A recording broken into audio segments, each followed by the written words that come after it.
नमो ताहि जाते बहे करेंतारि महा करि मंगल करियो महा ग्रंथ करने को कान जाते मिले समाज सब आवे निज पद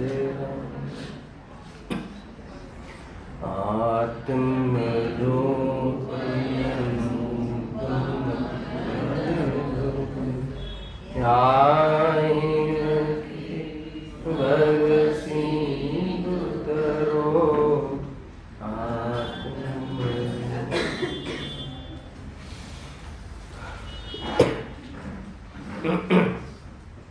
श्री मोक्ष मार्ग प्रकाशन ग्रंथ से 7मा अधिकार पर આપણે સ્વાધ્યાય કરી રહ્યા છીએ. પેજ નંબર 205 નિશ્ચયવાસીની સ્વચ્છંદતા અને તેનો નિષેધ. નિશ્ચયવાસીની સ્વચ્છંદતા શું છે? એમાં જે મોક્ષ માર્ગમાં નિમિત્તભૂત જે વ્યવહાર છે, જે એમાં સ્વાધ્યાય વ્રતાદિ એ જે કાર્ય છે, એ કાર્યનો એ બાહ્ય સાધનોનો સર્વથા નિષેધ કરે. તો પંડિતજી કહે છે કે એનો જે સર્વથા નિષેધ કરે છે, અને શુદ્ધાત્મા આત્માનું તો લક્ષ છે નહીં, નિશ્ચયના કથનોનું જ્ઞાન છે. નિશ્ચયના કથનમાં આત્માને શુદ્ધ કહ્યો, શુભાવાદી ઝેર કહ્યું. સમજો આજે કહ્યું ને, ચાલુ જ હતું ને પ્રકરણ. ઝેર કહ્યું, બંધનું કારણ કહ્યું, સ્વભાવમાં રહેવાની સામે આ બધા પરિણામોનો આ પરિચય કરાવ્યો. તો એનો એ મિસયુઝ કરે છે, એ પોતાને મિસગાઈડ કરે છે અને એક બાહ્ય સાધનોનો સર્વથા નિષેધ કરે છે. અને વાસ્તવમાં એની આડમાં એ વિષય કસાયનું પોષણ કરે છે. આ નિશ્ચયવાસી મિથ્યા દ્રષ્ટિનું દરિદ્ર સ્વરૂપ છે, દયનીય સ્વરૂપ છે. આ પ્રકરણ આપણે પ્રારંભ કર્યું છે, એમાં એક સાવધાની ફરીથી કરી દો કે જે નિશ્ચયના કથનો છે, આધ્યાત્મિક કથનો છે, એ કથનોનો વિરોધ ન લાગવો જોઈએ. અહીંયા જે કોઈ અધ્યાત્મ આપણે અનેક સમયથી ભણી રહ્યા છીએ, ગુરુદેવશ્રીએ એનું વાતાવરણ બનાવી દીધું છે, તો એનો કોઈ આ વિરોધ છે એમ નહીં સમજવું. આમાં ક્રિયાઓનું, બાહ્ય સાધનોનું જે કરવાનું કહે પંડિતજી, તો બાહ્ય કાર્યો અર્થાત તો શુભ કાર્યોનું સમર્થન છે એમ નહીં સમજવું. અને નિશ્ચયના કથનોનો આધાર લઈ અને નિશ્ચયાભાસનું ખંડન કરે છે, તો નિશ્ચયનો વિરોધ છે એવું ન લાગવું જોઈએ. ગુરુદેવશ્રી આજે કહ્યું ને, અનંત વાર કર્યા. નિશ્ચયાભાસીની બી બોલવાની સ્ટાઇલ તો આ જ હશે. શુભાશુભ ભાવ વ્રતાદિ અનંત વાર કર્યા એટલે હવે ન કરવા એમ લે નિશ્ચયાભાસી. અને ગુરુદેવશ્રી કહે છે કે અનંતવાર કર્યા પણ તે મૂળ કાર્ય ન કર્યું. અંતર્ખ્યાલમાં આવે છે કે શુભાશુભ ભાવ, જીનેશ્વરી દીક્ષા, વ્રતાદિ અનંતવાર અંગીકાર કર્યા, પરંતુ એ કરીને જે કરવાનું હતું એ ન કર્યું. ઉપદેશ તો એમ છે, પણ એમને એકે વાર એમ ન કીધું કે આ તું ન કરતો. પણ નિશ્ચયાભાસી શું કહે છે કે એનો નિષેધ કરી નાખે છે કે એ તો અનંતવાર કર્યું, એમાં શું છે, આત્માનો અનુભવ કર્યા રાખો ને. તો કે બાહ્ય સાધનોના અવલંબનનો નિષેધ નથી, બાહ્ય સાધનોથી ધર્મ થાય છે એ માનવાનો નિષેધ છે. અને એ પ્રમાણે અહીંયા આ વાતને સમજવી, અભિપ્રાયની ભૂલ સમજવી. અહીંયા કોઈ કાર્યનો નિષેધ નથી. નિશ્ચયાભાસ જે છે એ શું માને છે? નિશ્ચયના કથનોની આડમાં આધ્યાત્મિક કથનોની આડમાં એ જીવ રાગના ભાવનો ઉદ્યમ કરતો નથી, પ્રમાદ કરે છે, એમાં શિથિલતા અને વિપરીતતા જોવા મળે છે, અને અન્ય બાહ્ય સાધનો, લૌકિક બાહ્ય સાધનો જુટાવે છે. એટલે એ પ્રમાણે આ વાત આપણે અહીંયા ચાલી હતી. એને આગળ વધારતા બીજો જે ટોપિક છે, પેટા ટોપિક, કે હવે એવા કયા કયા બાહ્ય સાધનો છે, ફરીથી પ્રારંભ કરીએ છીએ કે કયા કયા બાહ્ય સાધનો છે, જે લખ્યું ને બાહ્ય સાધનો નિષેધ કરે છે, એ સાધનો કયા કયા છે કે જે નિષેધ કરે છે, અને નિષેધ કરવા પાછળનું એનું લોજિક શું છે, એનો શું અભિપ્રાય છે, એ પણ આપણે સમજીશું. અને એ જે અભિપ્રાય છે ગલત છે એ રીતે ખંડન પણ પંડિતજી કરે છે, અને ખરેખર એની પાછળ શું સત્ય છે એનું પણ નિરૂપણ અહીંયા કરે છે. હવે સૌથી પહેલા એમાં બાહ્ય સાધનમાં શાસ્ત્ર અભ્યાસ કરવો નિરર્થક બતાવે છે. આની ચર્ચા ગઈકાલે થઈ ચૂકી છે. આમાં પહેલા જે 4-5 એ પ્રકારની જે એની માન્યતાઓ છે, જે બાહ્ય સાધનો સંબંધી એની જે ભ્રમ છે, એનો નિષેધ કઈ રીતે કરે છે અથવા કયા બાહ્ય સાધનોનો નિષેધ કરે છે, એનું એક સાથે વર્ણન છે. પછી એક એક સાધનને એક એક એની માન્યતાને અહીંયા રજૂ કરશે. એ માન્યતા સંબંધી એનું વિસ્તારથી પ્રશ્નોત્તર દ્વારા વિચાર કરવામાં આવશે. એટલે કોઈ વાંધો નથી, આગળ આનો ખુલાસો વિશેષ આવવાનો છે. અને આજે આવી પણ કરું ને, ઘણો સ્વાધ્યાય કર્યો, ઘણો સ્વાધ્યાય કર્યો, અનંતવાર સ્વાધ્યાય કર્યો, સ્વાધ્યાય કરીને જે કરવાનું હતું એ ન કર્યું, એ ટોન પર જજો.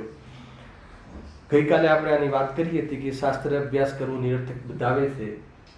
તો જૂનાગમમાં શાસ્ત્ર અભ્યાસને કરવાનું પણ કહ્યું છે, એમાં પ્રેરણા પણ કરતી કેટલીક ગાથાઓ છે, અને નિરર્થક કેમ છે એની પણ ગાથા આપણે ગઈકાલે યાદ કરી હતી. હવે જે સેકન્ડ પોઈન્ટ છે એના પર આવીએ છીએ. બીજો પોઈન્ટ શું છે? દ્રવ્યાદિકના ગુણસ્થાન, માર્ગના સ્થાનના અને ત્રિલોકાદિના વિચારોને વિકલ્પ ઠરાવે છે. એને ટૂંકમાં એને એમ કહેવું છે કે પહેલા તો શાસ્ત્ર અભ્યાસને જ ઉડાવી દીધું. શાસ્ત્ર અભ્યાસની જરૂર શું છે? એ તો પરદ્રવ્ય છે. શાસ્ત્ર પરદ્રવ્ય છે, અને શાસ્ત્ર ભણવાનો ભાવ શું છે? આશ્રમ તત્વ છે. અને શાસ્ત્ર સંબંધી જ્ઞાન એક સ્વયંક્ષમ જ્ઞાન છે, એ તો ઇન્દ્રિય જ્ઞાન છે. તો એનો નિષેધ સ્વભાવની સામે છે. વ્યવહારનો વ્યવહાર તરીકે નિષેધ નહીં કરવો. વ્યવહાર ગુરુદેવશ્રી આ બહુ સરસ આપણને મંગલ અને એક પ્રકારથી આપણને સિદ્ધાંત બતાવ્યો છે કે વ્યવહાર વ્યવહાર તરીકે ભૂતાર્થ છે, સત્યાર્થ છે, પ્રયોજનભૂત છે. વ્યવહાર વ્યવહાર તરીકે પરમાર્થની અપેક્ષા એ અસત્યાર્થ છે, અભૂતાર્થ છે, જૂઠું છે, એ મેં કહ્યું. પરમાર્થમાં જ્યારે પોતાનામાં જવાની વાત આવે તો બાકી બધી વાતનો નિષેધ કરવાની જરૂર નથી, નિષેધ થઈ જાય. આ રીતે ઓટોમેટિક લેવું જોઈએ.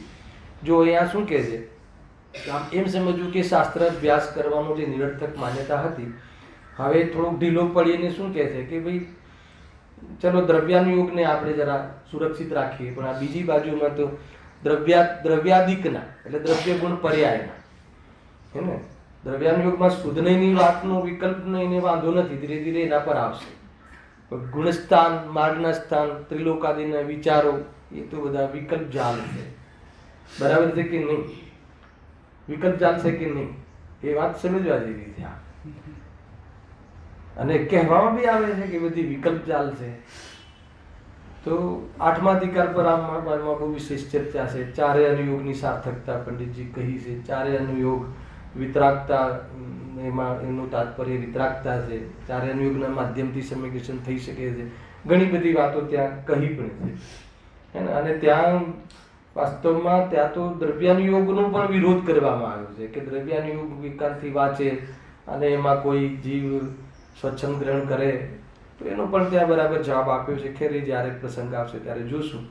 અહીંયા તો એમ કહે છે કે એ ખરેખર જોવામાં આવે, એક રીતે જોવામાં આવે તો જે જીવને પ્રેરણાદાયી છે, ઉપકારી છે, જે દ્રવ્યાનુયોગ, એને સભામાં તો વાસ્તવમાં એ ના જે પ્રવચનસાર છે, સમયસાર છે, નિયમસાર આદિ જે ગ્રંથો છે, એનો સ્વાધ્યાય સભામાં થવું શ્રેયસ્કર છે.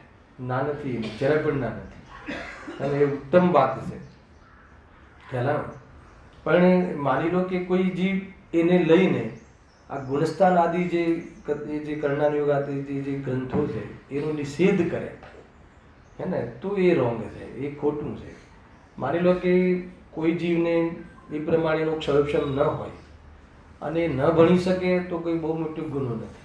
સાંભળજો એક વસ્તુ, પણ કોઈ એનો અભ્યાસ કરતા હોય એનો તિરસ્કાર કરે અને એ કહે કે આ લોકોને ત્યાં તો જ્ઞાનમાં ગેયોની ભીડ છે એમ કહીને તિરસ્કાર કરે કોઈ અનુયોગની, તો એ ઉચિત નથી. એ વાત અહીંયા સમજવી જોઈએ. અને કોઈ એકદમ આગ્રહ કરીને એકદમ નવા શ્રોતા આવ્યા હોય, એને કંઈ બુદ્ધિ એટલી ચાલે નહીં અને ગુણસ્થાન આદિ બહુ ભારે વિષય લઈને બેસી જાય, તો એટલું એ પણ એટલું ઉચિત નથી. બંને ક્યાં જ્યાં યોગ્ય જોવું જોઈએ, જે જ્યાં જ્યાં યોગ્ય છે એ વાત, એ કડી બરાબર યાદ કરવી. અને અહીંયા એમ કહે છે, એની ના નથી, દ્રવ્યાનુયોગની વાત બરાબર છે, પણ કોઈ છે ને આગળ તો આનું સમર્થન કેવી રીતે કરે છે અને નિરર્થક કેવી રીતે છે, બંનેનો બહુ સરસ પ્રયોગ છે. એટલે અહીંયા બહુ વિશેષ ચર્ચા હું નહીં કરું. અને પરંતુ કોઈ જીવ અને એનો અભ્યાસ ગુણસ્થાન આદિનો કરે તો કોઈ એનો નિષેધ ન કરવો જોઈએ, અને કરવો જોઈએ અભ્યાસ, એમ આગળ કહેવાવાળા છે. તો દ્રવ્યાર્ધિકના દ્રવ્ય ગુણ પર્યાયનો પણ એને વિકલ્પ સતાવે છે કે દ્રવ્ય ગુણ પર્યાય પણ વિકલ્પ જાલ છે. દ્રવ્ય ગુણ પર્યાય એટલે પ્રમાણનું દ્રવ્ય આવી ગયું ને, એટલે શુદ્ધ નયનો જે અતિરેક છે, શુદ્ધ નયનું એકાંત છે, પક્ષ છે, એ જીવને તો પ્રમાણની વાત સુહાતી જ નથી, પણ એને ખ્યાલ નથી કે શુદ્ધ નહીં પણ પ્રમાણનો અંશ છે. હલાવે કે નહીં, એ પણ પ્રમાણનો અંશ છે. અને શુદ્ધને સંબંધી વિકલ્પ છે એ બી તો વિકલ્પ જાલ છે. એના આત્માનો વિકલ્પ બી તો વિકલ્પ જાલ છે. અગર વિકલ્પ સર્વ વિકલ્પને વિકલ્પ જાલ કહે અને નિર્વિકલ્પનો ઉદ્યમ કરે તો તું મહાપુરુષ છે. હલાવે ને, એની તો ક્યાં ના છે. પરંતુ આ ગુણસ્થાન માર્ગના સ્થાન તો કે ભણવાની ચીજ છે, એ તો અશુદ્ધ જીવની ચર્ચા છે, તો આમ છે તેમ છે. અને આગળ કહે છે કે ત્રિલોકાદિના વિચારો કરવા, લોકનું 3 લોકનું સ્વરૂપ સમજવું શું કરવા. ભાઈ જેટલું એમાં જે પોષણ ઉચિત છે એટલું ભણવું જોઈએ. સિમંદર ભગવાન ક્યાં વસે છે, મનુષ્ય લોકમાં છે કે બીજા લોકમાં છે, જીવ મતલબ દુઃખ વેઠે છે તો ક્યાં ક્યાં રખડે છે, કેવા કેવા દુઃખ વેઠે છે, એ પણ એને વિરક્તિ માટે, વૈરાગ્ય માટે એ પણ જાણવું જરૂરી છે. એ પ્રમાણે અહીંયા પણ એ શું કહે છે, વિકલ્પ ઠરાવે, બધા વિકલ્પ જાણ છે. ખરેખર તો જો દ્રવ્ય ગુણ પર્યાય આ સાની સામે છે સમજવું. પહેલા દ્રવ્ય ગુણ પર્યાય આદિ વિકલ્પ છે એની ના નથી, પરંતુ સામે આ શેર લેવા ને આ શેર વેચવા એ વિકલ્પ છે કે નહીં એ કહો. અહીંયા જવું ને મામેરામાં જવું ને આ જવું ને ઓલો વ્યવહાર સાચવો ને આ કરવું ને એને આણાજી આરાના વિકલ્પો, એ વિકલ્પ જાલ છે કે નહીં. તો એ વિકલ્પ જાલની સામે આને ઉચિત ઠરાવવામાં આવે છે, એની સામે આને ભણવાનું કહેવામાં આવે છે. ઘણી બધી બાબતો છે. હું તો ઘણી વાર બે રીતે કહું છું કે ચારેય અનુયોગને હમણાં ઠરાવવાના છે. આગળ ચારેય અનુયોગનું ને સમ્યક દર્શન પહેલા પણ ચારેય અનુયોગની અનિવાર્યતા છે, ઉપયોગિતા છે, અને સમ્યક દર્શન પછી બી ચારેય અનુયોગની કેવી રીતે અનિવાર્યતા છે એ બધું 8મા અધિકારમાં વિશેષ કહ્યું છે. સમ્યક દર્શન થઈ ગયા પછી બી ચારેય અનુયોગની વાત છે. કોઈ બી અનુયોગની કાટ કરીને અન્ય અનુયોગની સ્થાપના કરવી એ આત્માર્થી જન નથી. હલાવે કે નહીં, બધા જીનવાણીના અંશ છે અને દરેક જીનવાણી દરેક ચારેય અનુયોગમાં પ્રયોજન સાધવાની નિમિત્ત બનવાની તાકાત છે. મુખ્ય રૂપથી દ્રવ્યાનુયોગમાં સીધો વિષય આપ્યો છે, એની ના નથી. હે ને, એમાં 2-3 વસ્તુ હું કહેતો હોઉં છું કે જનરલી કોઈની બુદ્ધિ બહુ ઓછી હોય અને જેના એક પગ સ્મશાનમાં ને એક પગ અહીંયા એમ હોય, ખ્યાલ આવે કે નહીં, મતલબ મરણ પથારી હોય, તો દ્રવ્યાનુયોગનું સૌથી પહેલા અભ્યાસ કરવો. ત્યાં 148 પ્રકૃતિ ગોખવાને બેસવું, એ વાત સમજવી. ખ્યાલ આવે. પણ જેનું હે ને આયુ ઘણું લાગે છે, જેની બુદ્ધિ બહુ છે, અહીંયા બુદ્ધિ નહીં લગાવે તો અન્ય જગ્યાએ લગાવશે, તો એના માટે તો આ ડિટેલિંગમાં એના ભેદ પ્રભેદને પણ જાણવા યોગ્ય છે. એવું અનેક અપેક્ષાઓ છે, એમ સમજવું.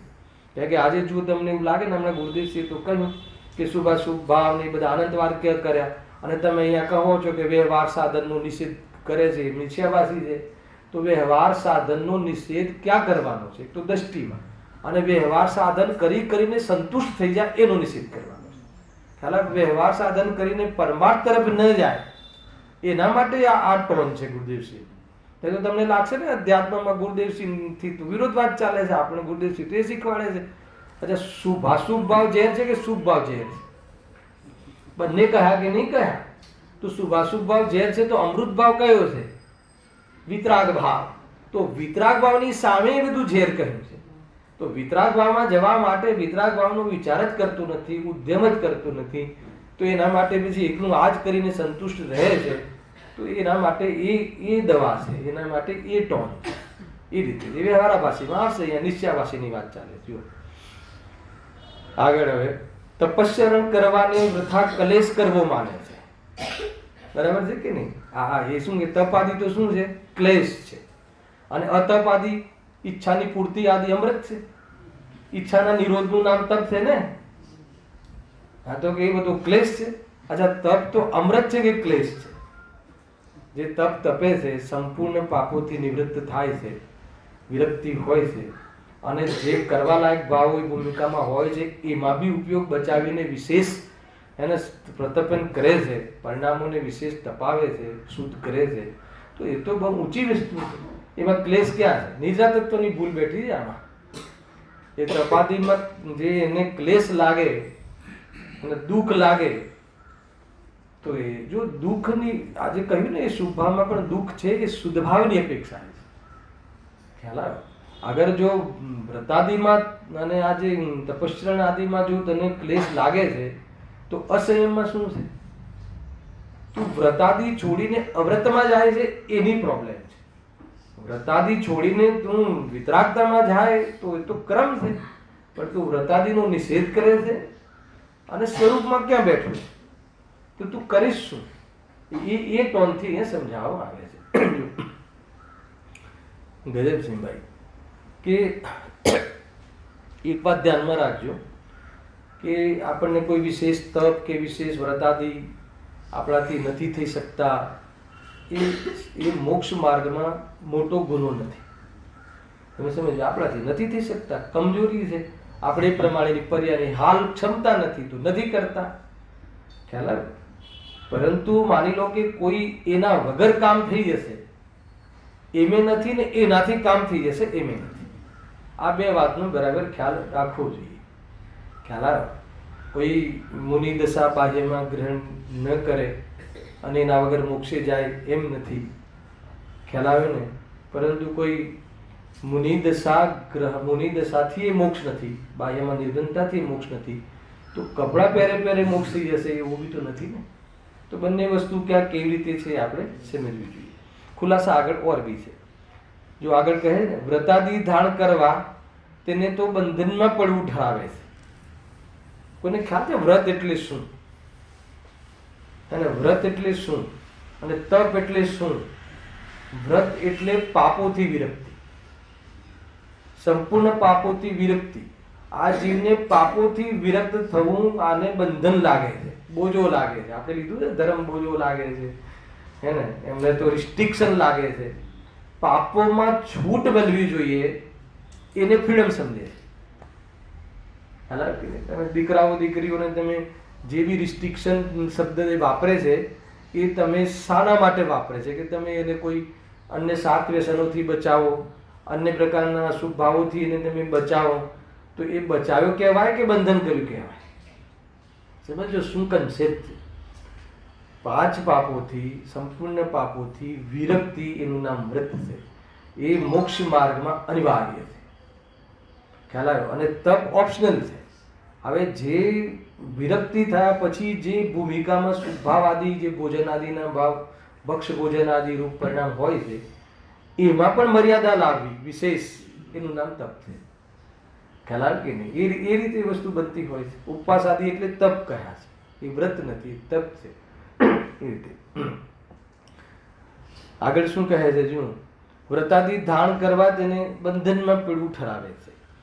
ઘણી વખત આપણે બહુ સ્થૂળ વાતો છે પણ સમજવા જેવી છે. ઘણી વખત સ્થૂળતામાં આપણે એને મજાક બનાવીને બહુ પાપ બાંધતા હોઈએ છીએ. આજે પંચકલ્યાણક હોય ને તો એમાં પંચકલ્યાણકમાં બધા લીધા હોય, કોઈ રાજા બન્યા હોય, કોઈ ઇન્દ્ર બન્યા હોય, કોઈ માતા પિતા બન્યા હોય, તો પ્રતિષ્ઠાચાર્ય એને શું કરી દે છે? બોલો, બાંધી દે છે. શું બાંધી દે છે?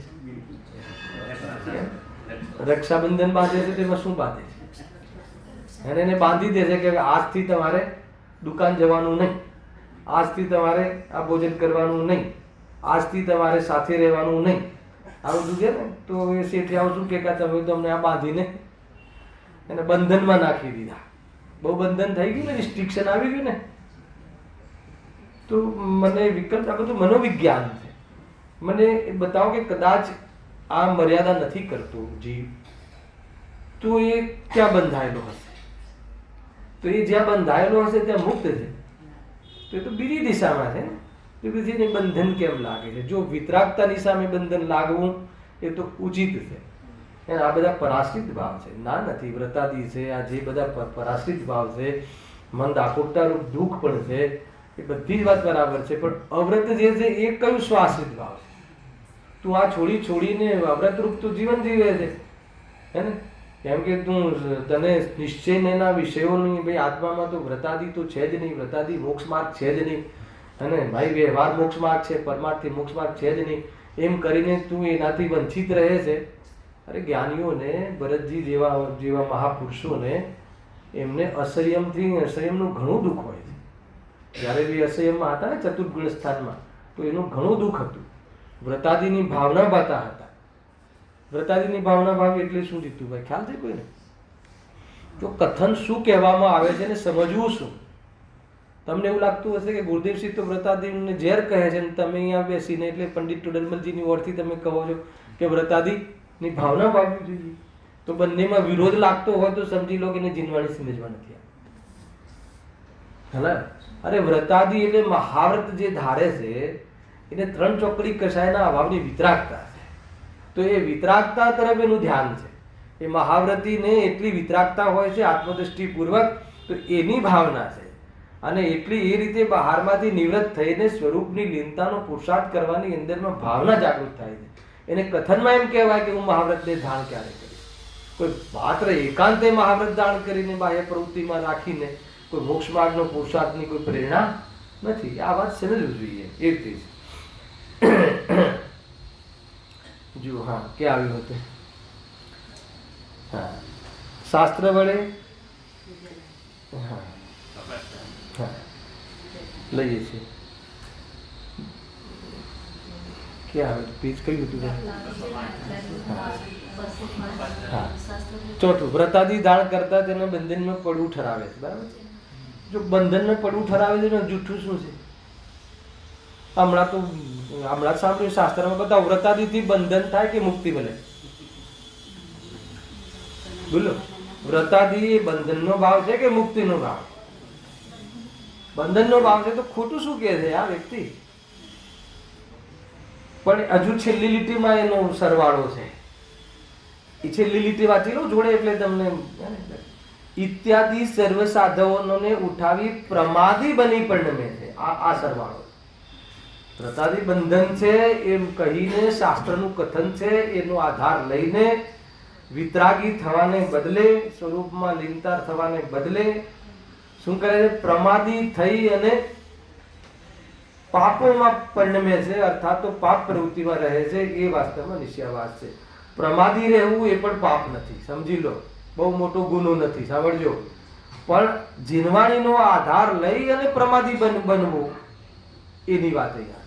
બાકી મિથ્યા તો પહેલા જાય છે, પછી અવિરતિ જાય છે, પછી 6ઠ્ઠા ગુણસ્થાન સુધી પ્રમાદ હોય છે.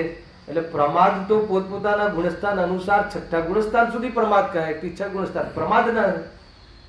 એટલે પ્રમાદ નિશ્ચયવાસ હોય તો 6ઠ્ઠા ગુણસ્થાન વર્તી આચાર્ય કુનકુન દેવ પણ પ્રમાદ તો નિશ્ચયવાસી કહેવાશે. માન્ય છે?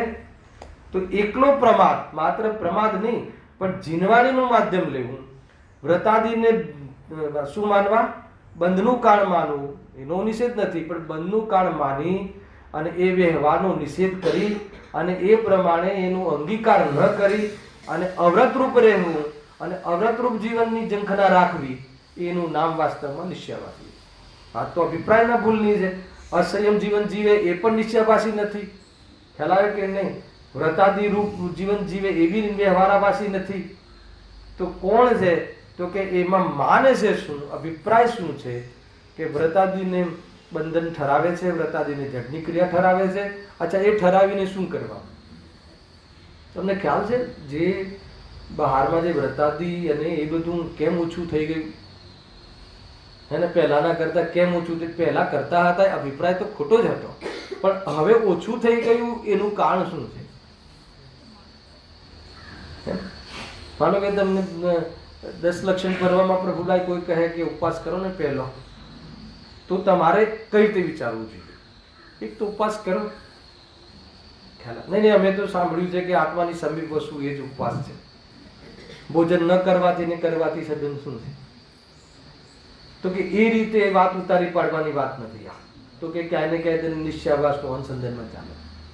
મારાથી થતું નથી, મારામાં એ શક્તિ નથી, મને કમજોર છે, મને રહેવાતું નથી, મને એને વશ થઈ જાઉં છું, એટલે હું મર્યાદા કરીને ઓછું ભોજન લઈને હું એ ઉપયોગ ત્યાં બચાવીશ. એ તો સમજમાં આવે છે, પરંતુ એ તો શું ઉપવાસ તપાતી શું છે? તો કસાયની મનતા છે, તો કસાયની મનતા છે તો બંધનું કારણ છે. તો તું એના પછી જે કરીશ એ તો મુક્તિનું કારણ છે. ખ્યાલ આવે કે? તો એ રીતનો નિષેધ નથી. એ રીતે વાસ્તવમાં એની અમહિમા હશે, જેને વ્રતોની અમહિમા છે, એને વાસ્તવમાં આત્મની રુચિ નથી. ખ્યાલ આવે કે?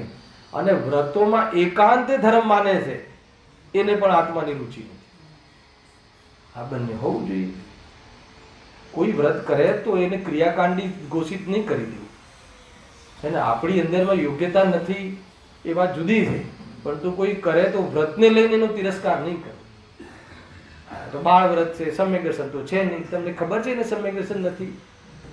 એ જે વ્રતી છે તમને ખબર છે કે એને સમ્યક દર્શન નથી? તમને કોઈ દિવ્યાની મુનિરાત મળી ગયા છે કે તમને કહી દીધું છે કે આ ફલાણા વ્યક્તિનું લિસ્ટ આપી છે કે આટલા લોકોને સમ્યક દર્શન નથી, વ્રત કરે તો તું બાળ વ્રત કહે છે? ક્યાંથી જોવે છે? હવે શું છે છોડો. બાહ્યમાં ધાર્મિક અનુષ્ઠાન છે કે નહીં? તો ધાર્મિક અનુષ્ઠાન જે વ્રતાદિને હે કહે છે એવા આચાર્ય કુનકુન દેવને વ્રતાદિ છે કે નહીં એ કહો. આચાર્ય કુનકુન દેવે ગુરુદેવે કહ્યું છે કે આચાર્ય કહ્યું છે? આચાર્ય કહ્યું છે કે અરવિંદ ભગવાને કહ્યું છે? ખ્યાલ આવે કે? તો અરવિંદ ભગવાનનો જે મેસેજ છે એ વ્રતાદિ જે આચાર્ય કુનકુન દેવે આપણને કહ્યું કે હે છે, વાસ્તવમાં એ બંધનના ભાવ છે. એ મુનિરાજ મહાવ્રતનું નિરતિચાર પાલન કરવા વાળો વ્યવહાર લાઈફસ્ટાઈલમાં છે કે નહીં? તો લાઈફસ્ટાઈલમાં નિષેધ કરવાનો નથી, એને સ્વરૂપમાં ન રહેવાય ત્યારે આવી પ્રવૃત્તિ આચરી અને ઉપયોગને સ્વરૂપમાં લગાવવાનું વાતાવરણ આપવું જોઈએ. વાસ્તવમાં એ ના માટે છે વ્રતાદિ, પરંતુ કોઈ એમાં સંતુષ્ટ થઈ જાય એ તો ભૂલ છે. અને કોઈ એનો નિષેધ કરીને પ્રમાદી બની જાય અને તો બી એ વાસ્તવમાં મિથ્યાત્વનું પોષણ કરે છે. બહુ સિમ્પલ છે, આ કોઈ ખાસ વાત નથી. ખરેખર જીવન તો પવિત્ર જ હોવું જોઈએ. અને બાહ્યમાં કોઈ સદાચારથી રહેવું એનો નિષેધ કોઈ નિશ્ચય નથી કરે, હે ને? અને અસદાચારમય જીવન હોય એને તો નહીં ક્યારે પ્રગટ થાય. કોઈ સદાચારનો નિષેધ કરે છે, નિશ્ચય નહીં એ સદાચારમાં ધર્મ માનવાનો નિષેધ કર્યો. બરાબર ધ્યાન રાખજો. સદાચારનો નિષેધ જીનવાણી માતાએ કોઈ જગ્યાએ નથી. જો હજુ એક વાત લખી છે અને એક એક વસ્તુને આગળ કેવી રીતે ખુલાસા કરે છે એટલે વાંચી લઈએ. તથા પૂજન આદિ કાર્યોને શુભાશ્રવ જાણી ત્યાગવા રૂપ પ્રરૂપે છે, હે ને? પૂજન આદિને શું કહે છે? શુભાશ્રવ જાણી, શુભાશ્રવ છે એ સંવર નથી, જાણી ત્યાગવા રૂપ એટલે હે રૂપ, અને હે રૂપ માનવા. તો હે રૂપ માનીને એની પ્રવૃત્તિ હોવી જોઈએ, ના હોવી જોઈએ એવું નથી. ભાઈ ગજબની વસ્તુ છે. તમે જીનવાણીને જો આપણે ઘણી વાર હમણાં નિજરાધિકાર ચાલે છે આપણે મલાડ મેં, તો મને એકવાર વિકલ્પ આવ્યો કે જે જીનવાણી માતા કે શુભાવને બંધનું કારણ કહે, વ્રતાદિનું બંધનું કારણ કહે, પૂજા પાઠ આદિને બંધનું કારણ કહે, એ જીનવાણી માતા નિજરાધિકારમાં જ્ઞાનીને અશુભ ભાવમાં બંધ થતું નથી એટલું ને નિદ્રા થાય છે એમ કહે. હવે ક્યાં કઈ અપેક્ષા છે? શું અપેક્ષા છે? એક બાજુ તમે કહો છો શુભ ભાવ બંધનું કારણ છે, અને અહીંયા તમે કહો છો કે જ્ઞાનીને અશુભ ભાવ પણ બંધનું કારણ નથી. બંધનું કારણ નથી એટલું ને નિદ્રાનું કારણ છે. હાલા કે નિદ્રાધિકારમાં કહે છે કે નહીં? તો કઈ જગ્યાએ કેટલી બધી અપેક્ષાઓ છે, કઈ અપેક્ષાએ કહ્યું છે, આચાર્ય જયસિંહ દેવે કયા ખુલાસા કર્યા છે એ સમજવું જોઈએ. એટલે દરેક જગ્યાએ એ વાતનું ત્યાં શું ઉપયોગિતા છે સમજવી જોઈએ. એટલે આગળ પૂજન આદિ કાર્યોને શુભાશ્રવ જાણી ત્યાગવારૂપ પ્રેરૂપે છે ઇત્યાદિ. અચ્છા, વાંધો નથી, વાત તો સાચી છે. પૂજન કરતા કરતા થોડી કઈ આત્મા મોક્ષે જશે, ભગવાનની પૂજા કરતા કરતા મોક્ષે જશે નહીં. તો શું કરવાથી મોક્ષે જશે એ કહી દો.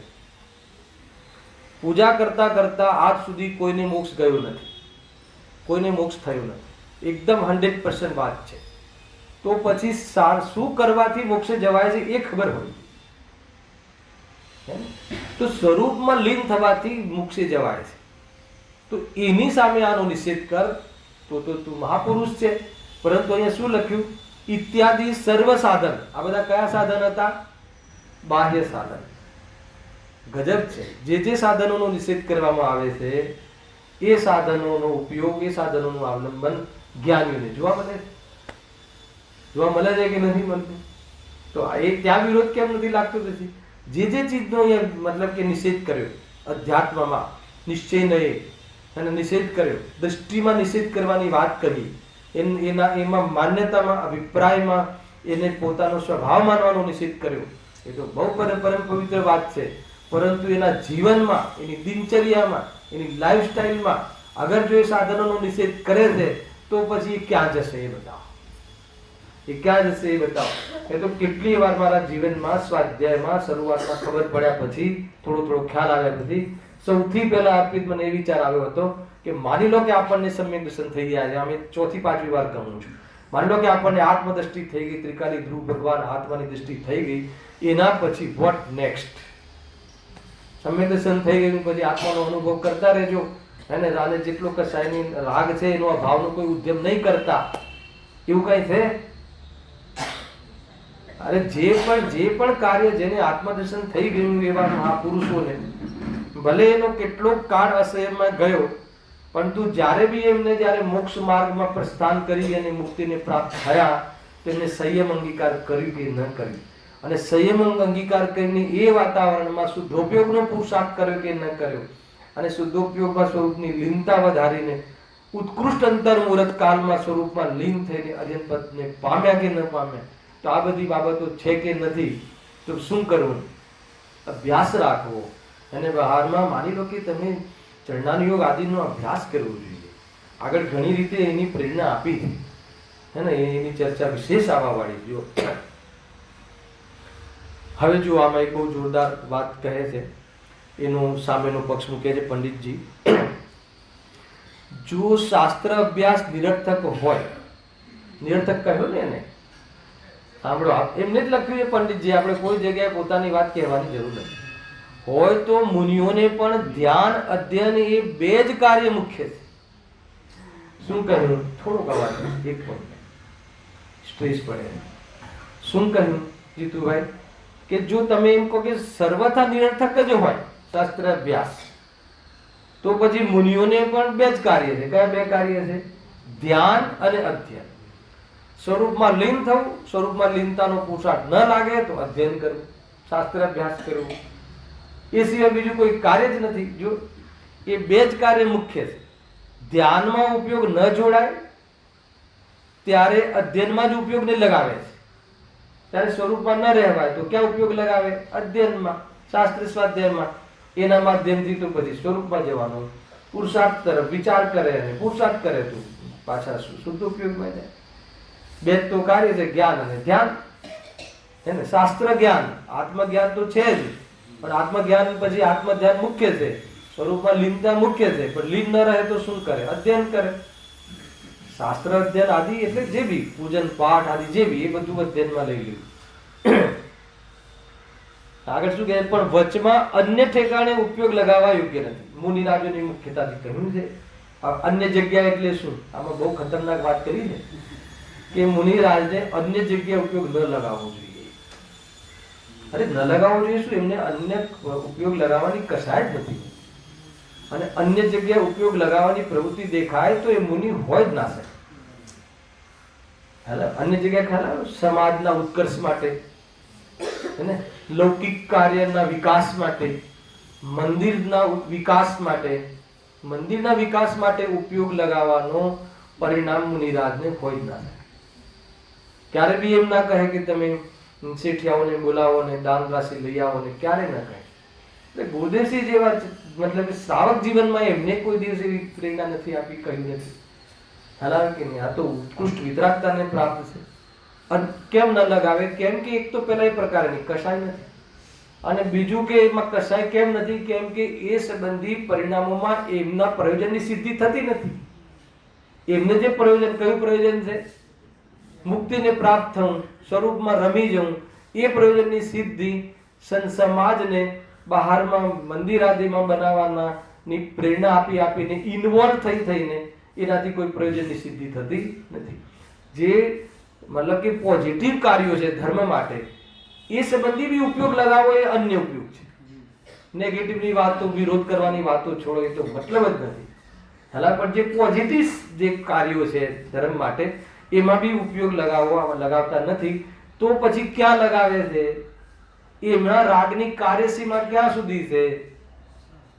માત્ર 7 શાસ્ત્ર સ્વાધ્યાય સુધી. રાગની કાર્યસીમા જ એટલી છે, એનાથી વધારે રાગની એમના ખાતામાં, એમના ઓળિયામાં એનાથી વિશેષ રાગ છે જ નહીં. પણ તો પછી જેટલો રાગ બાકી છે એ રાગમાં ઉચિત કાર્ય શું છે? તો કે અધ્યાય. અને પરમાર્થ કાર્ય શું છે? તો કે ધ્યાન. એ રીતે છે. જો શાસ્ત્ર વડે તો તત્વોના વિશેષ, જો આમાં કઈ બહુ નવી વાત નથી. આ તો આપણે સમયસારાદિના પ્રારંભમાં જ આપણે આચાર્ય અમૃતચંદ્રદેવજી આ ટીકા લખવાનો પ્રારંભ કરે છે, એના પહેલા લખે છે શું છે? બીજો શ્લોક શું છે પંડિતજી? यद्यपि मैं तो चिन्मात्र ज्योति हूं, फिर भी परिणति मलिन हुई है मोहोदय से. बराबर છે? એમને કયો મોહ છે? ચારિત્ર મોહનો ઉદય છે. ખ્યાલ આવે? તો એના માટે શું કરવાનું નક્કી કર્યું એમને? એટલા માટે હું આત્મખ્યાતિ ટીકાની રચના કરીશ અને એના માધ્યમથી તત્વોનો વિચાર કરીશ, અને તત્વોનો વિચાર કરી અને સ્વરૂપમાં લીનતાનો પોષાક. બસ આટલી જ મેથડ છે. નહીં પણ આ તો નિશ્ચયાભાસી તત્વનો વિચાર કરવાનો હોતો હશે. 7 તત્વ વિચાર કરવાની વસ્તુ છે કઈ? તો કે 7 તત્વના વિચારની આગળ કેટલી અહેમિયત છે એની બહુ વિશેષ ચર્ચા આગળ કરીશું એમ કહે છે. જો આગળ શું કહે છે? જો શાસ્ત્ર વડે તો તત્વોના વિશેષો જાણવાથી સમ્યક દર્શન જ્ઞાન નિર્મળ થાય છે. આવી ને વાત કે સમ્યક દર્શન પહેલા 4 અનુયોગની ઉપયોગિતા શું છે અને સમ્યક દર્શન પછી ઉપયોગિતા શું છે, તો એમાં દ્રઢતા થાય છે.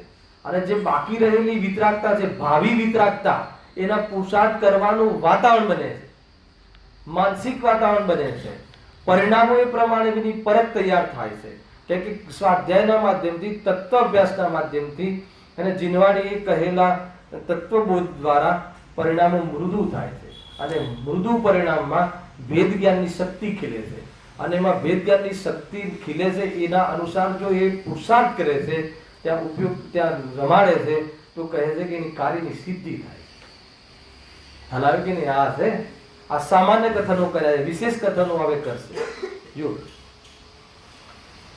ત્યાં શાસ્ત્ર વડે તો તત્વોના વિશેષો જાણવાથી સમ્યક દર્શન જ્ઞાન નિર્મળ થાય છે. જ્યાં સુધી તેમાં ઉપયોગ રહે ત્યાં સુધી કશાય મંદ રહે છે. એટલે કોઈ વાંચતા રહેવું એમ નહીં. એ સંબંધી તત્વ વિચાર વિમર્શ કરે છે તો એ વખતે કશાયની મંદતા રહે. એટલે શું કે કશાયની મંદતામાં અભાવનો પુરુષાર્થ સંભવ છે. કશાયની મંદતાથી અભાવ થાય છે એમ નહીં. ગુરુદેવસિંહ હોતા પહેલા કહે કશાયની મંદતાના કારણે આત્માને કશાયનો અભાવ થાય એમ 3 કાળમાં બને નહીં. પણ કશાયની મંદતામાં કશાયના અભાવનો પુરુષાર્થ સંભવે છે. એટલા માટે શાસ્ત્ર સ્વાધ્યાય આદિમાં જોડાઈ અને ઉપયોગને બહારમાં વિસ્તાર પામતો અટકાવવાનો બુદ્ધિપૂર્વક ઉપાય કરવાનો શાસ્ત્રોમાં કહેવામાં આવ્યું છે કે નહીં?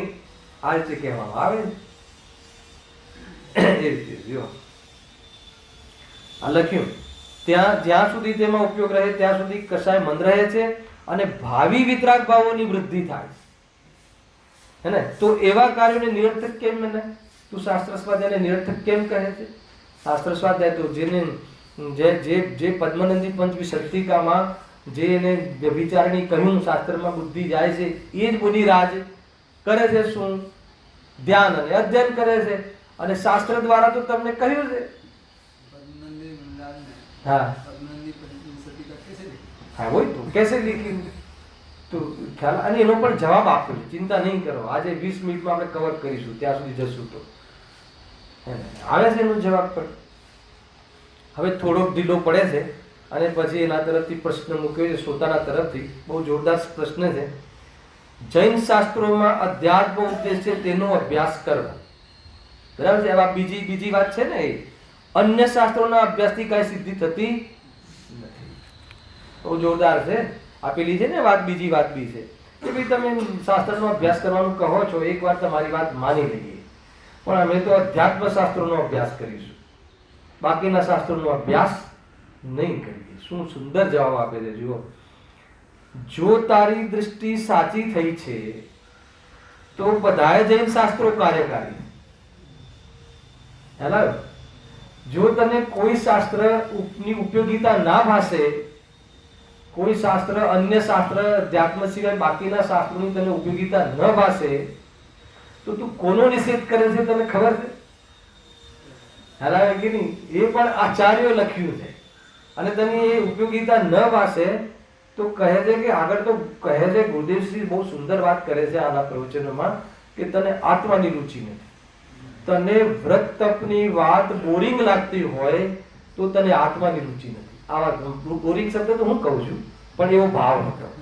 પ્રવચન સારમાં બી કહ્યું છે કે જો કોઈ વ્યક્તિ તને આ ચરણાની ચુલિકામાં કહ્યું, વ્રત તપ આદિની કોઈ વર્ણન કરે, ભેદ પ્રભેદ સમજાવે, અને એમાં તને હે ને આકુરતા થયા રાખે, તો તને એ વાત તને નથી બેસતી, નથી ગમતી, તો કહે છે કે તને આત્મા નથી ગમતો.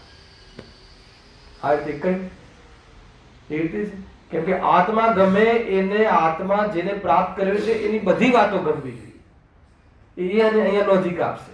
શરૂઆતમાં જો શું આપ્યું કે જો તારી દ્રષ્ટિ સાચી થઈ છે, જો તને આત્મદ્રષ્ટિ છે, નિશ્ચયવાસીને કહે છે, તો એ કહે છે કે તો બધા જૈન શાસ્ત્રો કાર્યકારી છે એમ લાગવા જોઈએ તને, હે ને. પ્રથમ યોગમાં પણ આત્માની દ્રષ્ટિ જે થઈ છે એનું પોષણ થાય છે, નથી થતું એવું થોડી છે. તમે જોઈ લો, એમાં પણ જેટલા સિદ્ધાંતો અધ્યાત્મમાં છે, જેટલા સિદ્ધાંતો ક્રમબદ્ધ પર્યાય કહો, નિમિત્ત ઉપાદાન કહો, ષટકારક કહો, જેટલા બી આધ્યાત્મિક સિદ્ધાંતો છે, એ બધા જ સિદ્ધાંતો પ્રથમાનુયોગના માધ્યમથી એટલા સિદ્ધ થાય છે, એટલા પોષાય છે આપણને, તો પછી એમાં અકાર્યકારી કેવી રીતે થઈ? તમે કોઈ બી ઉઠાવો, જેટલા બી ચરિત્ર, શ્રીપાલ ચરિત્ર, શ્રેણિક ચરિત્ર, પદ્મ પુરાણ, જેટલા બી મહાન ગ્રંથો છે ને એકવાર ખોલીને જુઓ. પદ્મ પુરાણ લઈને બહુ પ્રચલિત છે, રામાયણ, હે ને. સીતાજીને કેટલો બધો વનવાસ ભોગવવો પડે, અને જ્યારે જેમ લવકુશનો જન્મ થાય છે અને પછી રામને ને લક્ષ્મણને હરાવવાની યોગ્યતા થઈ જાય છે, અથવા હરાવવાનો પ્રસંગ આવી જાય છે, ત્યારે પછી પરીક્ષા આપવાનો પ્રસંગ આવે છે. હવે આટલા વર્ષો સુધી ન કોઈ એમને શ્રીરામને વિકલ્પ આવ્યો, કે ન કોઈ એમના સલાહકાર મંડળ હોય ને આજુબાજુ, એમને ન વિકલ્પ આવ્યો કે તમે મોકલો છો એ પહેલા તમે પરીક્ષાનો પ્રસંગ અત્યારે જ કરી લો ને. અરે ન દેવોને વિકલ્પ આવ્યો કે નીચે જઈને હું કહી દઉં, તો એ શું બતાવે? એ શું બતાવે? ક્રમબદ્ધ પર્યાય બતાવે છે કે નથી બતાવતું? અનાદિથી ભગવંતોએ જોયેલું છે, અનાદિથી નક્કી છે કે આ કાર્ય આ રીતે જ થશે. ખ્યાલ આવે? અને જ્યારે એ કાર્ય થવાનું હોય છે ને, તો એના પહેલા જે નાના નાના કાર્યો થાય છે ને, એ બધા એ પક્ષમાં થતા હોય છે. પણ જ્ઞાનીઓને એની પડી હોતી નથી. જ્ઞાનીઓને ક્રમબદ્ધનો વિશ્વાસ છે, જ્ઞાનીઓને પાપ પુણ્યનો વિશ્વાસ છે, જ્ઞાનીઓને કોઈ નુકસાન લાગે છે તો સ્થિરતાનું નુકસાન લાગે. ખ્યાલ આવે કે નહીં? બાકી કોઈ નુકસાન લાગતું જ નથી. આ વાત વિચારવા જેવી છે. દરેક આ તો મેં તો આગળ વાત થઈ ચૂકી છે. ચારે અનુયોગ દ્વારા બી જે અંદરમાં સમ્યક દ્રષ્ટિ થઈ છે, એની દ્રઢતા અને ભાવિ વિતરાગતાની તૈયારીઓ થઈ શકે. એવું કોઈ એકાંત નથી કે તમે દ્રવ્યાનુયોગ વાંચીને. આનો તો વિસ્તાર 8મા અધિકારમાં આવશે. જો શું કહે છે, જો તારી દ્રષ્ટિ સાચી થઈ છે તો બધા જૈન શાસ્ત્રો કાર્યકારી છે. તેમાં પણ જો અધ્યાત્મની બી રાખી વાત, તેમાં પણ મુખ્યપણે અધ્યાત્મ શાસ્ત્રોમાં તો આત્મ સ્વરૂપનું કથન મુખ્ય છે, એની ના નથી. હવે સમ્યક દ્રષ્ટિ થતા આત્મ સ્વરૂપનો તો નિર્ણય થઈ ચૂક્યા પછી, હે ને, હવે તમારે દ્રવ્યાનુયોગનું શું કામ છે? નિશ્ચયવાસીને કહેવાય તમને તો આત્મદ્રષ્ટિ થઈ ચૂકી છે, હવે તમારે દ્રવ્યાનુયોગનું પણ શું કામ છે? એ લખ્યું. હવે સમ્યક દ્રષ્ટિ થતા આત્મ સ્વરૂપનો તો નિર્ણય થઈ ચૂક્યા પછી જ્ઞાનની નિર્મળતા માટે વા ઉપયોગને મન કસાયરૂપ રાખવા અર્થે અન્ય શાસ્ત્રોનો અભ્યાસ મુખ્ય જરૂરનો છે. અહીંયા કહ્યું તથા આત્મ સ્વરૂપનો નિર્ણય થયો છે તેને સ્પષ્ટ રાખવા માટે અધ્યાત્મ શાસ્ત્રનો અભ્યાસ પણ જરૂરનો છે. એ પણ રાખીને વાત, અધ્યાત્મ શાસ્ત્રનો નિષેધ નથી કર્યો, એ તો જરૂર છે, દ્રઢતા આવે છે, પણ વિતરાગ થવા માટે, કશાયને બહુ ફેલાવ ન થાય એ માટે, એ બધી એના માટે પણ અન્ય શાસ્ત્રોનો એટલે અન્ય અનુયોગોનો પણ અભ્યાસ એટલો જ જરૂરી છે. પરંતુ અન્ય શાસ્ત્રોમાં અરુચિ તો ન હોવી જોઈએ. આ વાત બહુ છે. અર્પિત, ખ્યાલમાં આવે કે નહીં? ખ્યાલમાં આવે? તમારો પ્રશ્ન ઉત્પન્ન થાય કે ભાઈ તમને દ્રવ્યાનુયોગની ઉપયોગિતા ભાસે છે અને અન્ય શાસ્ત્રોની ઉપયોગિતા નથી ભાસતી, તો કે તમારા સમજવામાં કંઈ ભૂલ છે. અને તમને એમ કહો કે ભાઈ તમને બુદ્ધિ નથી ચાલતી કર્ણાનુયોગમાં, એ સમજમાં આવે છે. તમારો ક્ષયોક્ષમ નબળો છે એ સમજમાં આવે છે. તમારી પાસે કશાય અથવા તો વિકલ્પની જાલ બહુ છે તો ત્યાં નથી પહોંચી શકતા, સમય જ મર્યાદિત છે એટલે ત્યાં નથી જઈ શકતા, એ બી વાંધો નથી, એ બી વાંધો નથી. પણ તમે એ અનુયોગમાં તમને અરુચિ આવે છે, એની વાતોમાં તમને અરુચિ ભાષિત થાય છે, તો કહે છે આગળ બહુ જોરદાર વસ્તુ કહે છે. તો શું કહે છે? જુઓ, સાંભળો. જેને અન્ય શાસ્ત્રોની અરુચિ છે તેને અધ્યાત્મની પણ રુચિ સાચી નથી. આવ્યું ને કથન? તને વાત કેમ ના ગમે? તને ચરણાનુયોગની વાત કેમ ના ગમે? આગળ લખવા ચારે અનુયોગની સિદ્ધિ હમણાં 2 મિનિટમાં કરવા વાળા છે કે કેમ ના ગમે. અને ઉદાહરણ તો વિષય વાસનાનું આપે છે અને ચારે અનુયોગની સિદ્ધિ કરે છે. બહુ જોરદાર. ચારે અનુયોગની રુચિ ના હોય, કોઈ બી અનુયોગની વાત હોય, અને જીનવાણીનો કોઈ બી અંશ અપ્રિય કેવી રીતે હોઈ શકે? ખ્યાલ આવે કે નહીં? જો અપ્રયોજનભૂત તત્વ છે જ્યાં જ્યાં, એની વાત નથી, પણ જ્યાં જ્યાં ત્યાંથી પણ પ્રયોજનભૂત તો નીકળી જ શકે છે ને. શું કામ ના નીકળી શકે? એ માટે સમ્યક દર્શન થઈ ગયા પછી આપણું આચરણ અથવા જે આગળ જે છે જીન આજ્ઞા અનુસાર રહેવું જોઈએ, ટકવું જોઈએ. હવે તને એની ખબર જ નથી. ઘણા લોકોને આપણે કંઈ ભોજન સંબંધી બી સાથે વાત કરીએ કે ભાઈ આમાં દ્વિદળ થાય છે, તમે શું બનાવતા ને પહેલા દહીંવડા અહીંયા મંદિરોમાં, તો એ તો એકદમ પ્રત્યક્ષમાં ભક્ષ છે દહીં અને એ તો કે ભાઈ અમને ખબર નથી, અમે શું કરીએ? હવે ખબર પડી છે, સારી વાત છે, હવે ખબર પડી, તમે છોડશો. પણ ખબર નથી પડી અત્યાર સુધી, એ કોઈ એનો બચાવ પક્ષ નથી. હેલા નહીં, અમે તો આત્માની વાત તમે કોને ત્યાંથી બતાવીએ? આત્મા ધ્રુવ છે, ત્રિકાળી છે, અનંત ગુણોનો પિંડ છે, તમે જે કહો જે બાજુથી આખા વ્યાખ્યાન કરી નાખીએ તો કે એનાથી કોઈ આત્માની પ્રસિદ્ધિ નહીં થાય. અને એ તો અનુભૂતિ કરવાનો વિષય છે, અને અનુભૂતિ થયા પછી બાકીના રાગના અભાવનું જે પ્રયોજન છે એ પ્રયોજનમાં અન્ય ગ્રંથોનો ઉપયોગિતા ઘણી. કેવી રીતે કરશો? અચ્છા, તમારે મુનિ બનવું છે કે નહીં અર્પિત? એ કહો. તો મુનિનો બાહ્ય વિષય સંબંધિત નોલેજ હોવું જોઈએ કે નહીં? બતાવો. ના ના, અમે પહેલા દીક્ષા લઈ લેશું અને આચાર્ય અમને સમજાવી દેશે. મને આવા મળે છે કેવા વાળા, હે ને? આવે ને પેલા દીક્ષા લેવા વાળા, મારા આપણે સમાજમાં તો બધા હોય એટલે મળવા આવે. મળવા આવે લોકો કે તમને શાસ્ત્ર સ્વાધ્યાય છે કે નહીં? તો કે બિલકુલ નથી. ચલો આ અધ્યાત્મની વાત ગૌણ કરીને બે હું પૂછું કે તમને પછી આગળ કેવી રીતે શું કરવું ને મુનિ દીક્ષાની શું વિધિ છે? તો કે એ તો દીક્ષા વખતે શીખવાડી દેશે મુનિરા. હાલ આવે કે નહીં? કેવી રીતે સંભવ છે? અરે જે ચીજ આપણે બાહ્યનો વેશ છે, અંદરની વિતરાગતાની સાથે એ વેશનો તને ન લેવાય એ તો સમજમાં આવે છે, પણ એ વેશ સંબંધી તું નિષેધ કરી નાખે અને તો પછી મોક્ષ કેવી રીતે જઈશ? હે ને? મનમાં પાણી આવે કે ન આવે? બતાવો સાહેબ, કેવી રીતે બનાય? મુનિનું જીવન કેવું હોય છે? બાહ્યમાં કેવી રીતે ઊભા થાય છે? કેવી રીતે બેસે છે? આહાર લેવા કેવી રીતે નીકળે છે? અંદરમાં કેટલી અંદરમાં આપણને આવે. અહીંયા તું બીજા અધિકારોના, બીજા મતલબ કે અનુયોગોનો તું વાસ્તવમાં ઉપેક્ષા કરે છે, તિરસ્કાર કરે છે, અને તને રુચિ નથી. તું સમજી લેવાનું કે આત્માની રુચિ નથી. અહીંયા એમ કહ્યું અધ્યાત્મની રુચિ નથી, સાચી રુચિ નથી. તો કઈ રુચિ છે? તો કે ઉપરથી રુચિ છે, કહેવાની રુચિ છે. હવે એ સિદ્ધ કરે છે. કેવી રીતે સિદ્ધ કરે છે? જુઓ ઉદાહરણ. જેમ કે જેનામાં વિષય આસક્તપણું હોય, કોઈને વિષયનો અનુરાગી હોય, સમજી લો વિષયનો આસક્ત જીવ હોય, અથવા આપણે બીજું ઉદાહરણ સાથે ચલાવીએ કે માનો કે કોઈને જે એક્ટિંગનો શોખ હોય, અથવા કોઈને સિંગિંગનો અંદરમાં બહુ શોખ હોય. હવે ચારે લોકો સિદ્ધ કરશે આમાં, તો તે વિષય આસક્ત પુરુષોની કથા પણ રુચિથી સાંભળે છે. બરાબર? માનો કે આપણને સિંગિંગનો અંદરમાં બહુ શોખ હોય તો સિંગર હોય, જે સિંગરોની વાત આવે તો રુચિથી સાંભળીએ કે ના સાંભળીએ? કયો અનુયુગ થયો આ? બોલો, પ્રથમાનું યોગ થયો ને.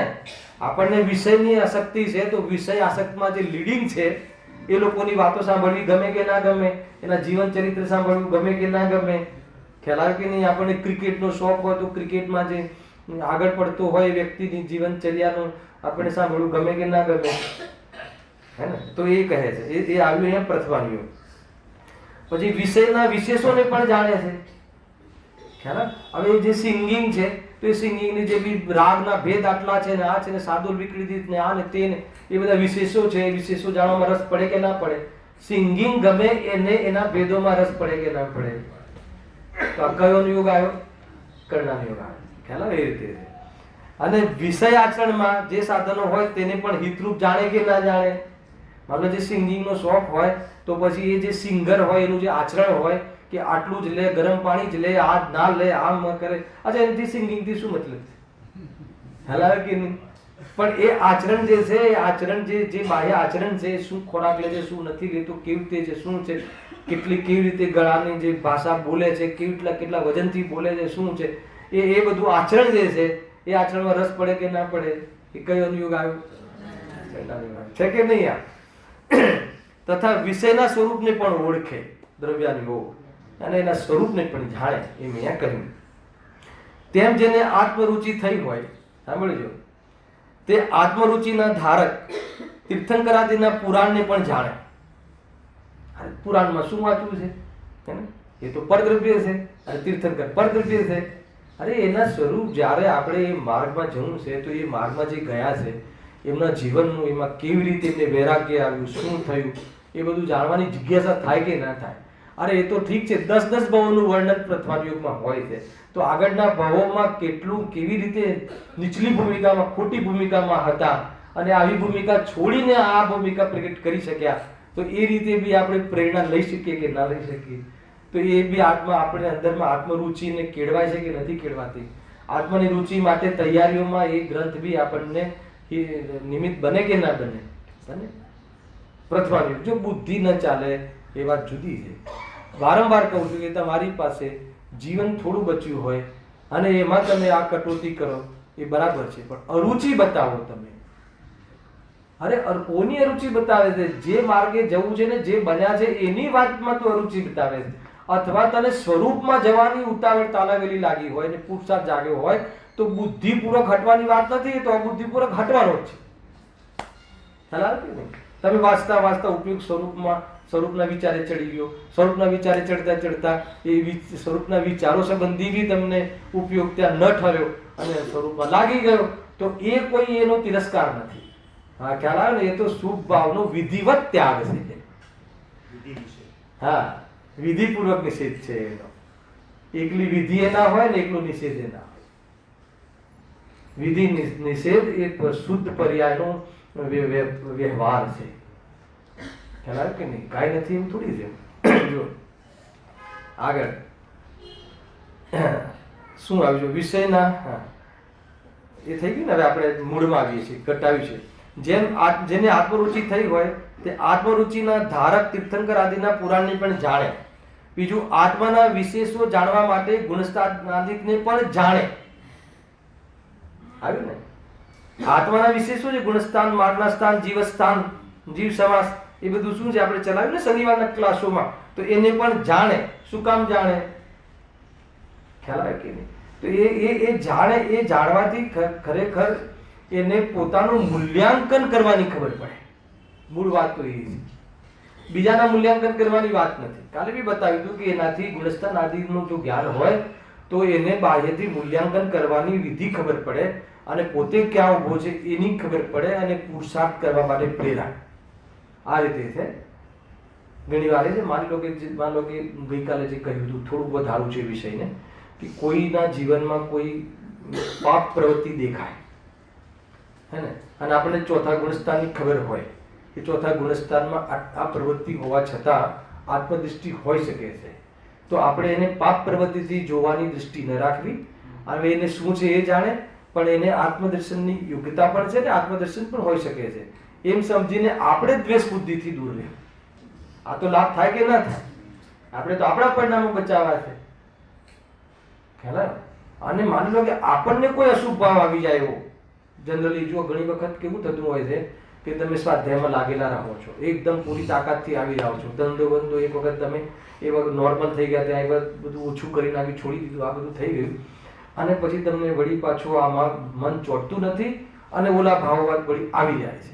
એ ભાવ આવી જાય છે એ વખતે આપણને આ ગુણસ્થાન આદિનો અભ્યાસ કામમાં આવે. એ જ્યારે અશુભ ભાવ એવો આવી જાય તો હીનતાનો અનુભવ નહીં કરવો. સાંભળજો, આત્માર્થી જનો અને સમ્યક દ્રષ્ટિ જીવોને અશુભ ભાવ આવી જાય છે તો એ અશુભ ભાવ આવી જતા એ ભૂમિકામાં કઈ ભૂમિકા સુધી આવા ભાવ હોય છે ગ્રસ્ત જીવનમાં, અને એનો ખ્યાલ હોવાના કારણે અને એના તરફનો અકર્તાપણાનો વિદ્યા એને શીખેલી હોવાના કારણે, જેમ શુભનો અકર્તા છે, અશુભનો અકર્તા છે, છતાં શુભ ભાવ આવી જાય તો હીન અનુભવ નહીં કરી અને જૈન શાસન ઉપર શંકા ન કરે.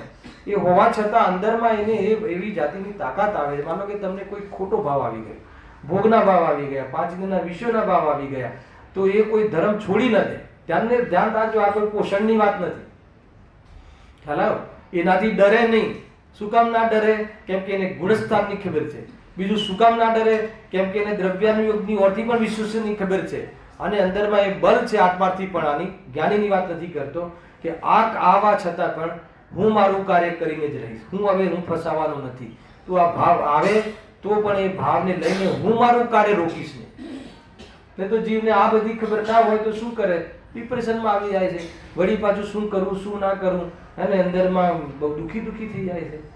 તો ડરવાની જરૂર નથી. એ ભાવ આવે પણ એ ભાવ અશુભ છે, અરે મને આવી ગયો, એ જે બતાવે છે કે તમારે જોઈતો નથી. અને તમારે જોઈતો નથી એનો અર્થ એ થઈ ગયો કે તમને એને સ્વભાવના ખાતામાં નથી માની રહ્યા. કોઈ બોલીને થોડી થાય છે. તમારા અંદરનો જે પડમન છે, એનો સ્વીકાર છે, એ સ્વીકારને ઓળખો. અને એ સમયે જ્યારે અશુભ ભાવ હોય છે તો બી અંદરમાં એવી રીતેનો વિચાર વિમર્શ હોવો જોઈએ કે આ આવવા છતાં હું અસંયમી છું, મને ખબર છે, અને આ અસંયમી ભાવ છે એ મને મારી વિતરાગતામાં બાધક છે, એ મને ખ્યાલમાં આવી ગયો.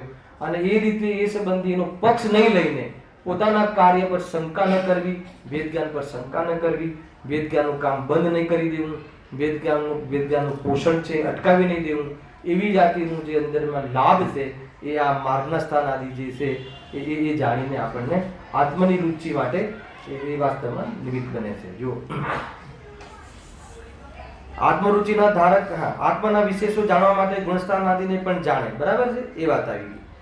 આત્મા આચરણમાં તે વ્રતાદી સાધન છે તેને પણ હિતરૂપ માને. ખબર છે? હિતરૂપ માને એટલે શું?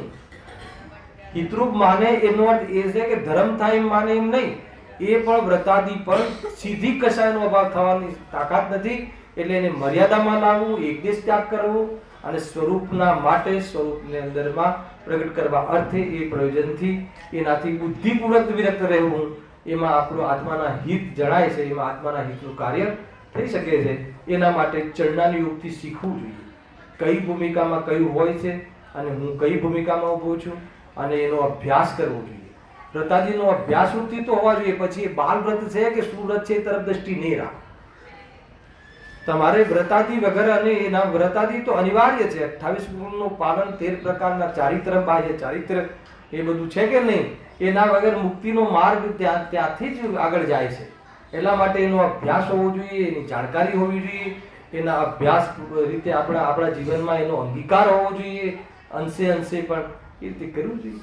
સમ્યક દર્શન થઈ ગયા પછી આ બધા પ્રયાસો હોય કે ના હોય, એ સમ્યક દર્શનમાં તો પ્રતીતિ માત્ર છે. હું ચૈતન્ય સ્વરૂપ છું, એના પછી રાગ મારું સ્વરૂપ નથી, રાગ મારી લાયકાત નથી.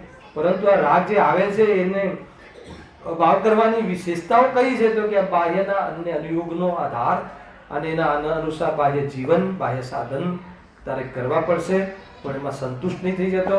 અને બાહ્ય સાધનના માધ્યમથી પરમાત્માને પ્રેરે વ્યવહાર, ખ્યાલ આવ્યો કે નહીં? અને પરમાત્માને પ્રેરિત થઈ અને વ્યવહારને એ રીતે તું નિષેધ કરજે. વ્યવહારને ઉડાવી દઈ અને કાર્ય થતું નથી, અને વ્યવહારમાં રોકાઈ જઈને પણ કાર્ય થતું નથી. બે વસ્તુ બરાબર ખ્યાલ રાખવો જોઈએ. અંતિમ લીટી છે, આત્મા આચરણમાં તે વ્રતાદી સાધન છે તેને પણ હિતરૂપ માનો, તથા આત્માના સ્વરૂપને પણ ઓળખે. એ દ્રવ્યાનુયોગ છે, એ પ્રમાણે ચારે અનુયોગ કાર્યકારી છે. જે શાસ્ત્ર અભ્યાસની નિરર્થકતા વાળો પોઈન્ટ ચાલે છે એની અંદર અડધું પેજ તો એ આના પર પ્રૂવ કરવામાં આવ્યું કે નિરર્થક કઈ રીતે છે. અરે મુનિને પણ ધ્યાન ને અધ્યયન હોય છે અને ચારે અનુયોગ આ રીતે આપણને ઉપયોગિતા છે એની, તો તું કયા અનુયોગની અનુપયોગિતા તને લાગે છે એ રીતે અહીંયા કહ્યું છે. એ આ વિષયને પૂરું કરતા 1.5 લીટી છે. તથા તેનું યથાર્થ જ્ઞાન થવા અર્થે શબ્દ ન્યાયશાસ્ત્ર આદિ પણ જાણવા જોઈએ. ગજબની વાત છે. અને શબ્દ અને ન્યાય બે અલગ અલગ છે. અલ્પ વિરામ કરજો ત્યાં. શબ્દ એટલે વ્યાકરણ આદિ અને ન્યાય આદિ એ શાસ્ત્ર પણ જાણવા જોઈએ. 4 અનુયોગનું યથાર્થ જ્ઞાન કરવા માટે વ્યાકરણનું અને નયોનું જ્ઞાન હોવું જરૂરી છે. અરે થોડું પણ વ્યાકરણ અને ન્યાયશાસ્ત્રનો જાણકાર હોય તો મોટા મોટા ગ્રંથોનું રહસ્ય ખુલે છે. એના વગર તને આચાર્ય શું કહેવા માંગે છે, એના માટેનું અર્થઘટન કઈ રીતે છે એ તું નહીં પહોંચી શકે. ખ્યાલ આવે એટલા માટે એ પણ જાણવું જરૂરી છે. જો એટલે તેનો પણ પોતાની શક્તિ અનુસાર થોડો અને અથવા ઘણો અભ્યાસ કરવો યોગ્ય છે. એટલા માટે નિરર્થક નથી. એની ચર્ચા થઈ. હવે એના તરફથી એક પ્રશ્ન છે કે પદ્મનંદી પદવિસંતિકમાં આચાર્યદેવ કહ્યું છે કે બુદ્ધિ જો આત્મા સ્વરૂપથી નીકળીને બહાર શાસ્ત્રોમાં વિચરે છે તો એ બુદ્ધિને વ્યભિચારણી કહી છે. એનું શું કારણ? એનો ઉત્તર નેક્સ્ટ શનિ રવિવારે આપણે કરીશું. સહેજાનંદી